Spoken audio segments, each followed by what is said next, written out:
जब अन्ना कुछ उठाने के लिए झुकी तो टॉम ने रिमोट निकाला और उसे दबा दिया। अगले ही पल अन्ना वहीं जम गई। बाद में मीटिंग रूम में टॉम ने एक और बटन दबाया और उसे आश्चर्य हुआ कि अन्ना के कपड़े तुरंत बदल गए।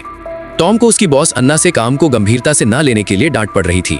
अन्ना की फटकार सुनकर टॉम सिर्फ माफी मांगता ही रह गया। अन्ना उससे बहुत निराश थी। गुस्से में आकर टॉम ने मन ही मन उसका मजाक उड़ाया, लेकिन लगभग पकड़ा ही गया। जब टॉम अपनी सीट पर लौटा तो उसने एक अजीब सा पैकेट देखा। उसे खोलने पर उसे एक अनोखा रिमोट कंट्रोल मिला, जिसके साथ एक नोट था जिसमें लिखा था कि ये एक ऐसा उपकरण है जो चीजों को नियंत्रित कर सकता है। जिज्ञासावश टॉम ने एक बटन दबाया, लेकिन अन्ना वहीं जम गई। जब उसने दोबारा बटन दबाया तो वो फिर से हिली। टॉम को आखिरकार रिमोट का काम समझ आ गया और उसके मन में बदला लेने की योजना बनने लगी।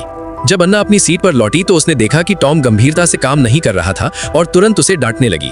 टॉम ने झट से बटन दबा दिया और तुरंत ही उसकी आवाज सुनाई देना बंद हो गई। समझ न आने पर अन्ना उसके पास गई। टॉम ने दोबारा बटन दबाया और उसकी आवाज वापस आ गई।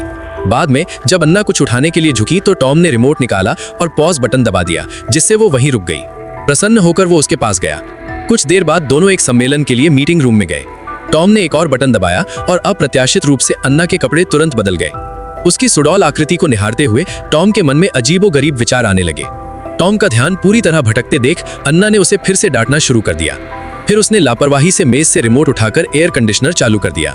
टॉम ने उसे रोकने की कोशिश की, लेकिन इसके बजाय वो अचानक अपनी कुर्सी पर बेहोश हो गया।